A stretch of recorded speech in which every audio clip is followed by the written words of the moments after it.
야, 김선재. 그 장부. 가짜야. 넌 미끼를 물었어. 이제 넌 끝난 거라고. 뭐라고? 나한테 장난쳐? 장난 아냐. 너 지금 내 손바닥 위야. 처음부터 피가 거꾸로 솟는 말들이 오갔는데요. 한 번 꼬인 판은 쉬이 풀리지 않았습니다. 문태경은 말수를 줄였고 김선재는 얼굴부터 시뻘개졌습니다. 회장 목, 오늘 내가 딴다라고 큰 소리치던 김선재는 한순간에 말문이 막혔고요. 그날 밤 모든 사람의 심장 박동이 한 박자씩 어긋나기 시작했습니다. 김선재가 믿었던 건 두꺼운 장부였어요. 숫자, 이니셜, 날짜, 해외 계좌. 이걸로 민두식을 무너뜨린다라는 환상이 김선재의 눈을 번쩍 뜨이게 했거든요. 그런데 그 장부가 통째로 미끼였다는 사실, 이게 핵심이었습니다. 문태경은 김선재의 버릇을 알고 있었습니다. 급할 때 첫 손이 가는 곳, 첫 눈이 머무는 선반, 첫 발이 밟는 바닥. 그래서 가짜를 맨 위에, 진짜를 더 깊은 곳에 숨겼죠. 회장님, 정리하시죠. 비자금 제 손에 있습니다. 김선재는 회장실에서 입꼬리를 올렸습니다. 민두식은 처음엔 비웃었고 다음 순간 얼굴이 하얗게 질리더니 이마에 푸른 핏줄이 섰는데요. 김선재가 내뱉은 이름 몇 개가 결정타였죠. 문태경 본명 한기철, 아버지 한경수, 도원실업. 회장님 기억나죠? 그 말이 떨어지자마자 민두식의 귀 속에서 맥이 울렸답니다. 숨이 타이트해지고 손끝이 얼얼해졌습니다. 의사가 늘 말했죠. 엘리베이터 말고 계단로. 그는 계단을 택했는데요. 첫 코너에서 시야가 번쩍하고 끊겼습니다. 몸이 비틀리며 아래로 구르는 둔탁한 소리. 그 소리를 제일 먼저 들은 사람은 루시아였습니다. 루시아는 민두식의 이름을 짧게 부르고 119의 주소를 또박또박 불렀습니다. 떨리는 손을 가라앉히며 필요한 정보만 골라 말했는데요. 그 침착함이 주변 사람들 심장 박동을 억지로 정상으로 당겨오는 느낌이었죠. 응급실에 도착하자 의사가 외쳤습니다. 수혈 필요합니다. 민경채가 먼저 팔을 내밀었습니다. 제가 하죠. 아버지니까. 하지만 결과는 차갑게 돌아왔습니다. 직계일치 아닙니다. 그 한 줄이 대기실 공기를 얼렸습니다. 민경채의 눈이 커졌고 입술이 떨렸습니다. 그때 루시아가 조용히 말했어요. 제가 하겠습니다. 검사 결과는 아주 단순하게 찍혔습니다. 일치. 논란의 여지 없는 일치. 그날 밤 민두식은 희미한 의식 속에서도 말을 남겼습니다. 빚 갚을 기회.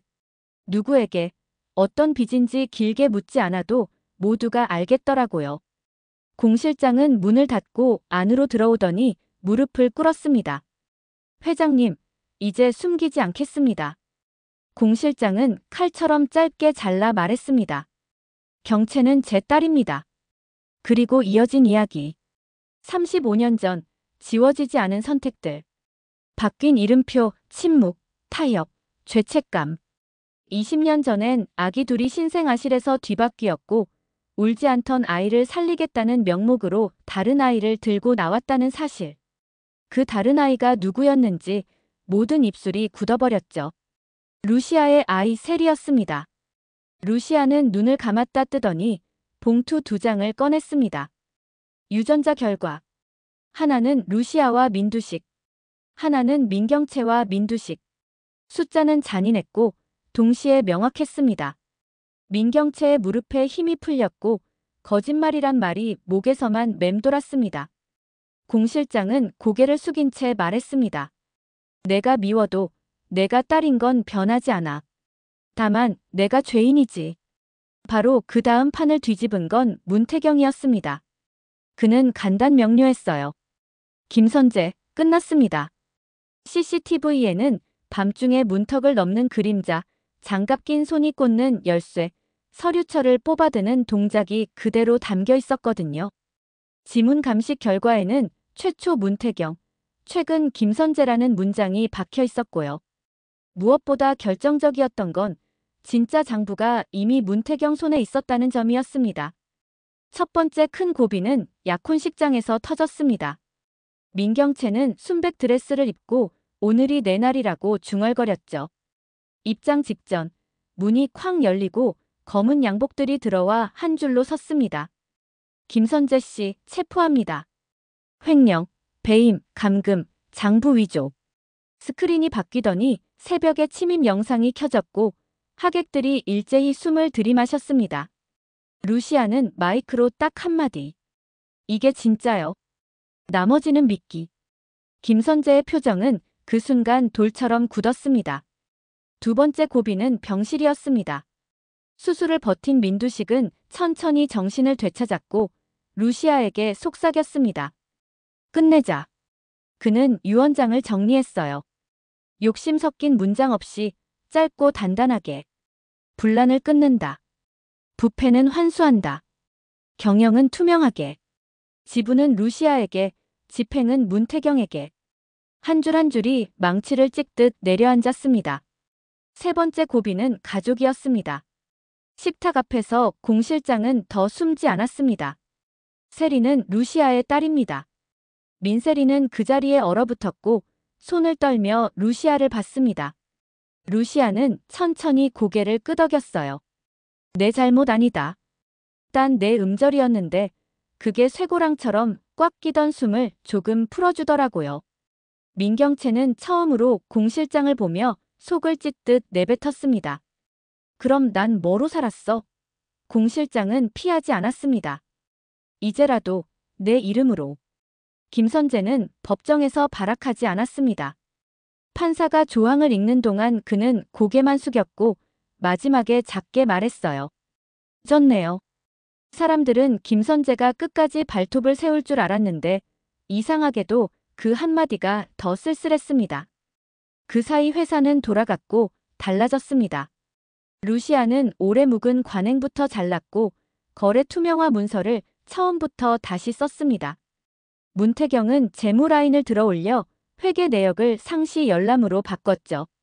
진짜 장부는 공개된 장부다. 그가 던진 이 말이 사내 게시판에 박제되다시피 올라갔고 사람들은 그 문장을 공유하며 낮은 목소리로 웃었습니다. 민두식의 장례가 끝난 날 루시아는 유골함 앞에서 짧게 인사했어요. 빚은 여기까지. 그리고 돌아서 회사로 갔습니다. 복수의 열의식자. 남은 건 정리와 재건이더군요. 문태경은 옆에서 길을 터줬고 굳이 앞서지도 뒤처지지도 않았습니다. 민경채는 방에 틀어박혀 며칠을 버텼습니다. 문이 삐걱하고 열릴 때마다 가슴이 덜컥 내려앉았고 휴대전화가 울릴 때마다 욕설이 툭 튀어나왔습니다. 그러다 어느 밤 공 실장이 조용히 방문을 열고 들어왔습니다. 경채야. 처음으로 진짜 엄마의 목소리로 부른 이름. 민경채는 고개를 돌리지 않은 채 말했어요. 늦었어. 공 실장은 고개를 끄덕였습니다. 늦었지. 그래도 해야 해. 시간은 빠르게 흘렀고 이사회는 아주 짧게 끝났습니다. 회장 취임을 알리는 문태경의 발언은 건조했지만 명료했습니다. 과거를 기록하고 기록을 공개합니다. 사람을 갈아 넣는 회사가 아니라 사람이 오래 버티는 회사를 만들겠습니다. 박수가 길지 않았고 대신 오래 남았습니다. 루시아는 밤마다 미소의 이름을 낮게 불렀습니다. 불러도 답은 돌아오지 않았지만 부를수록 덜 무너졌어요. 어느 날 그녀는 액자 하나를 책장에 올려두고 혼잣말했습니다. 여기까지 왔네. 그 목소리는 흔들렸지만 도망치지 않았습니다. 민세리는 시간이 좀 걸렸습니다. 한동안 엄마라는 말이 목에서 그냥 부서져 내렸거든요. 어느 저녁 식탁에 따뜻한 국이 놓였을 때였죠. 아주 조그맣게 흘렀습니다. 엄마. 루시아는 바로 달려들지 않았습니다. 대신 천천히 일어나 민세리를 안았습니다. 뜨겁지 않은 포옹, 오래가는 포옹. 두 사람이 떨어졌을 때 방 안 공기가 조금 맑아졌습니다. 공 실장은 떠나지 않았습니다. 남아서 하루하루 잘못을 메우는 일을 택했어요. 사과를 100번 하는 대신 실수를 다시 만들지 않도록 실무를 바꿨습니다. 출생기록 보관 규정, 외부인 야간 출입, 신생아 표식 시스템. 그는 정장을 벗고도 계속 규정서를 붙들고 있었고 사람들은 이상하리만큼 그를 미워만 하진 못했습니다. 죄는 남았고 사람이 변했습니다. 그 두 가지가 함께 놓일 때 공기는 복잡해지지만 그 복잡함이 곧 삶이더군요. 어느 날 문태경이 작은 은색 키를 책상 위에 올려뒀습니다.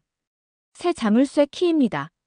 누구나 열람할 수 있는 장부 보관고. 루시아는 키를 손바닥에 올려놓고 짧게 웃었습니다. 이게 진짜 장부네. 그 말이 회사의 새로운 주문처럼 퍼져나갔습니다. 마지막으로 남은 결혼 이야기를 하죠. 누군가는 피 튀기는 파국을 기대했는데 현실은 의외로 담백했습니다. 루시아는 계약의 종지부를 찍었고 문태경은 청혼을 한마디로 정리했어요. 같이 가요. 반짝이는 보석 대신 반짝이는 서류가 더 많이 오갔습니다. 신혼집은 궁전이 아니었고 일요일 오전엔 빨래 돌리는 소리부터 났습니다. 대신 그 집에는 큰 소리로 싸우지 않는 약속과 작은 소리로 웃는 습관이 자리 잡았습니다. 이 이야기는 자극으로 시작해 기록으로 끝났습니다. 누군가는 감옥에서 조문 없는 밤을 보냈고 누군가는 식탁에서 늦은 엄마를 얻었습니다. 누군가는 유언장 세 줄로 시대를 마감했고 누군가는 유전자 결과 한 줄로 인생을 갈아엎었죠. 그래도 결론은 단순합니다. 가짜 장부는 무너졌고 가짜 핏줄은 벗겨졌고 가짜 사랑은 끝났습니다. 남은 건 진짜였습니다. 야, 김선재. 그 장부 가짜였다고 했지. 문태경이 처음에 던진 그 대사는 결국 이렇게 이어졌습니다. 이제 진짜로 살자. 루시아는 고개를 끄덕였고 민세리는 눈을 맞췄습니다. 공 실장은 서류를 다시 묶었고 회사 문 앞엔 맑은 바람이 불었습니다. 누군가는 그 바람을 봄이라 부르더군요. 그리고 봄은 이번엔 제때 왔습니다. 드라마 리뷰 탐정의 다음 추리도 놓치지 마세요. 더 흥미진진한 리뷰를 위해 구독과 좋아요 꼭 부탁드립니다. 감사합니다.